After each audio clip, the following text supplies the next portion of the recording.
Olá, pessoal. Vamos falar hoje sobre a herança quantitativa ou poligênica, que é o tipo de herança, como o próprio nome diz, poli, muito, gênica, gene, que é que será determinada por dois ou mais pares de genes, tá? Esses pares de genes interagem e a característica principal é que existe um efeito cumulativo na interação desses genes. Então, alguns exemplos aí na espécie humana de características que são determinadas por mais de um par de genes são o peso, a altura e a cor da pele, tá?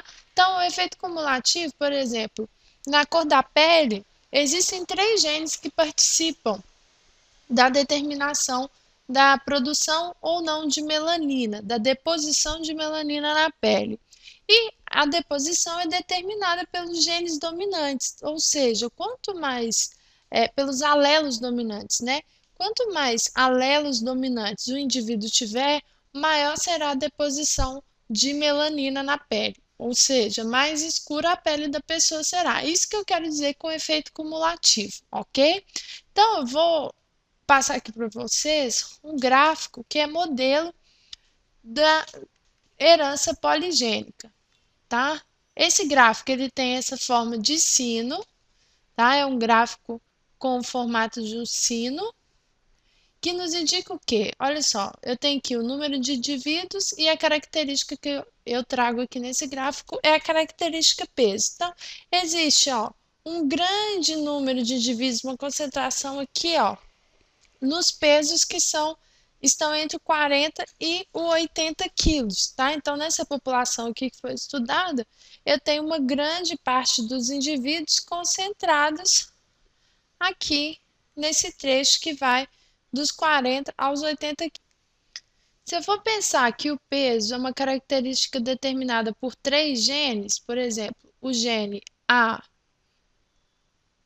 B, C, então aqui eu tenho um indivíduo triplo heterozigoto que está justamente aqui, ó, no centro desse gráfico. Então, o que esse gráfico nos mostra? Esses indivíduos que estão aqui, ó, medianos, são os indivíduos que têm de 2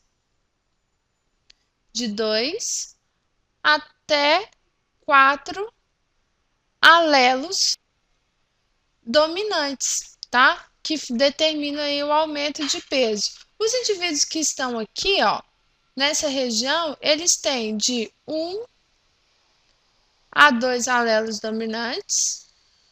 E os indivíduos que estão aqui, ó, nessa última região, eles têm aí mais de 4 alelos dominantes, né? Ali de 4 a 5 alelos dominantes. Então, eles têm maior peso, ok? Então, a distribuição do gráfico acontece dessa forma, tá bem? Ou seja, aqui nesse extremo eu encontraria o indivíduo que é recessivo para todos os alelos, e aqui nesse extremo eu encontraria o indivíduo que é dominante para todos os alelos, ok? Por isso apresenta maior peso. Então, seguindo aqui para frente, eu quero resolver com vocês um exemplo bem rapidinho, tá? Imagine aí que a altura de uma população, não, a altura de uma planta. Essa questão aqui, ela caiu na Unesp, ok?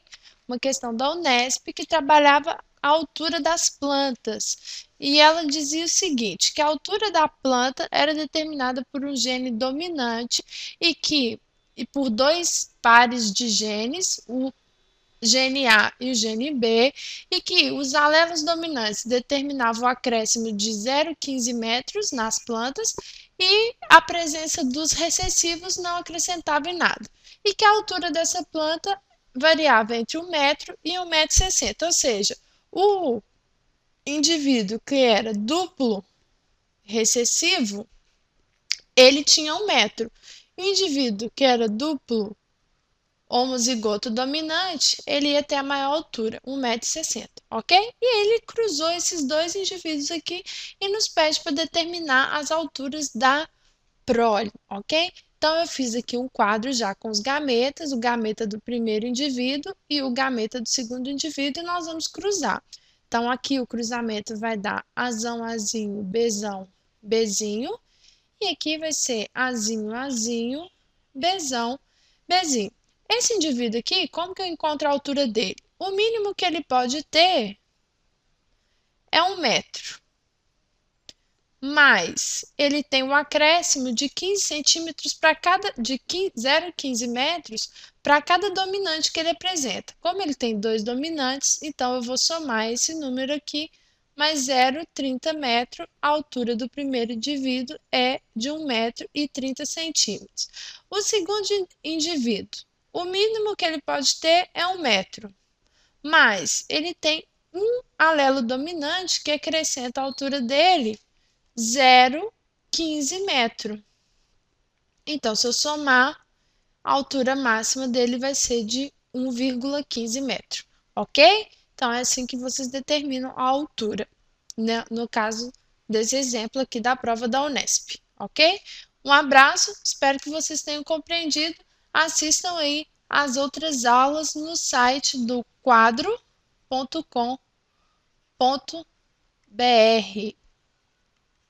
Um abraço.